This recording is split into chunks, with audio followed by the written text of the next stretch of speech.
Cordial saludo, presentamos nuestro proyecto Registro Nacional de Despachos de Carga por Carretera. El grupo está integrado por Jayce Arboleda, Evelyn Arteaga y quien les habla, Adriana Castillo. En esta primera sección de limpieza, lo que nosotros vamos a realizar como primer paso es instalar y cargar las librerías para nuestro archivo, como dplyr, Stringer, Janitor, entre otras que observamos. Como segundo paso, lo que vamos a hacer es conectar nuestra carpeta de trabajo para abrir automáticamente el archivo, es decir, cargar correctamente nuestro dataset original. Luego realizamos un diagnóstico inicial de nuestra base de datos y lo hacemos con el fin de corregir errores de orden. Como por ejemplo acá en el paso número 6, nosotros eliminamos los espacios basura en los nombres de las ciudades.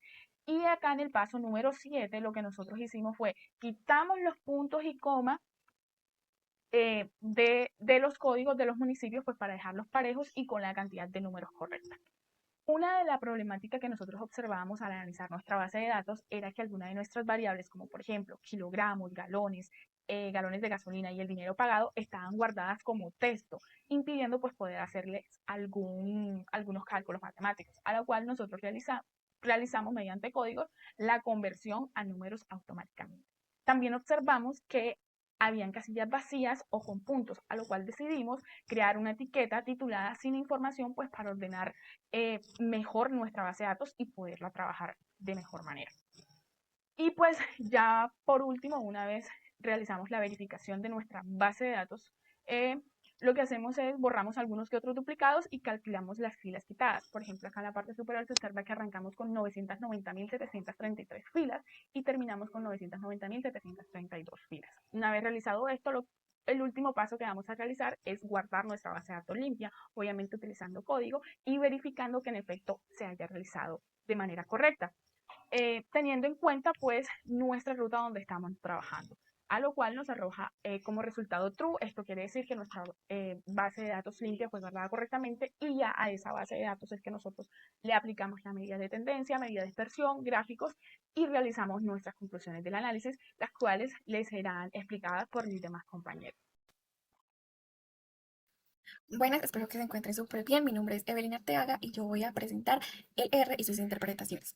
Bueno, entonces después de que hicimos la limpieza del dataset, cargamos el dataset limpio y cargamos las librerías, lo siguiente que vamos a hacer es una exploración del dataset. Entonces lo primero que vamos a hacer es visualizar las primeras filas. Luego vamos a conocer la estructura y después vamos a conocer el nombre de las variables y por último vamos a hacer un resumen general de todos los datos. Esto nos permite conocer la estructura general de la base de datos, el tipo de cada variable y la cantidad de registros. Esto es súper importante a la hora de hacer un análisis. Luego vamos a crear una variable toneladas. Inicialmente estaba en kilogramos, entonces lo que vamos a hacer es convertirla a toneladas. Esto es porque es más fácil para hacer un análisis de logística. Es una medida más comprensible. Luego vamos a hacer una tabla de frecuencias. Esta tabla de frecuencias vamos a traer cada vehículo y el tipo de carga que carga cada vehículo. Esta tabla de frecuencias nos permite ver que el 93.7% de las cargas son normales, el 4.3% son de cargas pesadas o peligrosas y solo el 1% es de cargas refrigeradas. Lo siguiente es que vamos a hacer un resumen de las variables. Entonces le pedimos a R que nos haga un resumen de cada variable, que es toneladas, galones, kilómetros y valores pagados o fletes. ¿Esto para qué? Para poder conocer los rangos, el valor mínimo y el valor máximo de cada variable. Lo siguiente es traer las medidas de tendencia central y así poder como conocer los puntos claves de cada variable. Entonces, con las medidas de tendencia central podemos decir que el promedio de toneladas fue de 81, pero la mediana solo del 14%. Esa diferencia es muy grande. Nos dice que hay unos pocos despachos gigantes que inflan el promedio, pero no representa lo típico. Con el plete pasa lo mismo. El promedio es de 7.3 millones, pero la mediana es de 1.7 millones. Por eso para describir lo que pasa normalmente es mucho mejor la mediana que el promedio o es más confiable. Luego vamos a hacer un gráfico de barras. Este gráfico de barras nos permite como ver visualmente cuáles son las cargas que se transportan más frecuente en el país. Y otra vez aquí podemos observar lo que habíamos visto como en la tabla de frecuencias, que las cargas que más se transportan son las cargas normales, luego siguen las peligrosas y finalmente las refrigeradas. Eso también lo podemos observar en un gráfico circular. El gráfico circular nos confirma lo que habíamos visto en el gráfico de barras, en este caso, solo que con una visualización diferente, mostrándonos que las cargas normales son las que más se transportan.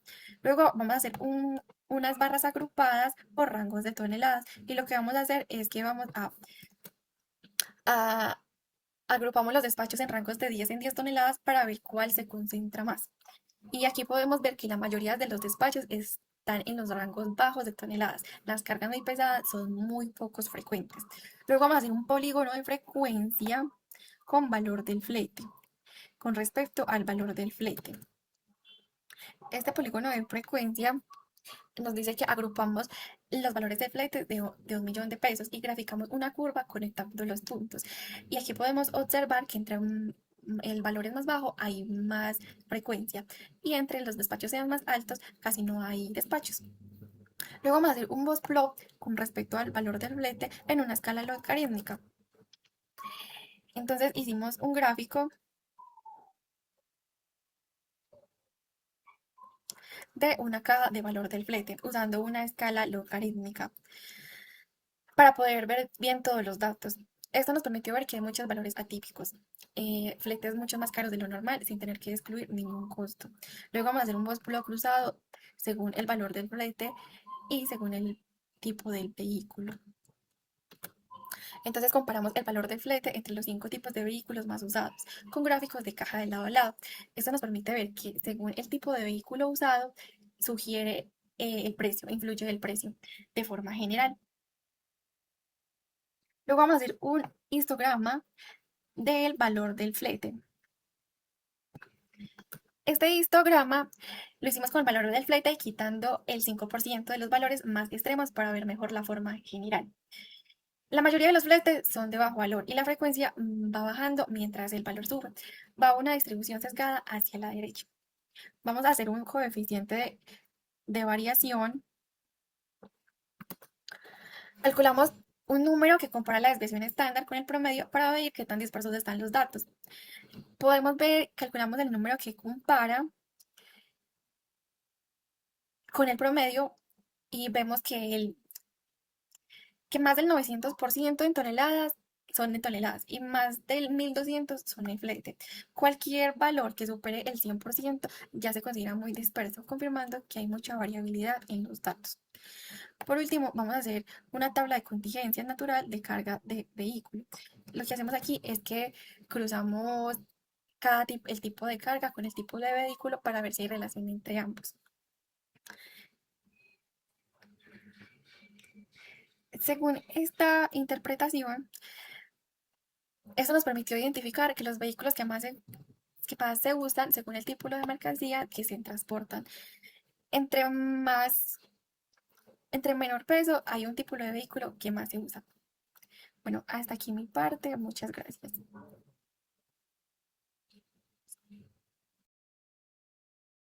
NR nos llevó a concluir que la mayoría de la carga es demasiado desproporcional y hay variantes que tienen mucha diferencia entre sí. Cambian mucho dependiendo del tipo de carga y también del valor del flete, también los kilómetros y si es carga normal. Y ya hay otro tipo de cargas que son más sencillas, cargas como peligrosa, refrigerada, extradimensional y demás, son las que menos participación tienen en comparación a la carga normal. La carga normal se concentra en la mayor parte de los despachos registrados. La mediana representa mejor el comportamiento típico que la media, porque existen valores extremos que elevan los promedios, viendo que son más escasos. La mayoría de los despachos no corresponden a líquidos porque la mediana de galones es igual a cero. Los fletes presentan alta dispersión, lo cual evidencia diferencias importantes entre operaciones pequeñas, medianas y de gran escala. Las visualizaciones permiten identificar concentración de carga normal con rangos frecuentes de toneladas y valores comunes del flete. Los gráficos nos llevaron a entender esto de una mucho mejor manera. Y en el caso del histograma, el coeficiente de variación y la tabla de contingencia confirman lo mismo, que hay mucha dispersión en los valores del flete y el vehículo más usado y va cambiando dependiendo del tipo de carga. Muchas gracias por su atención.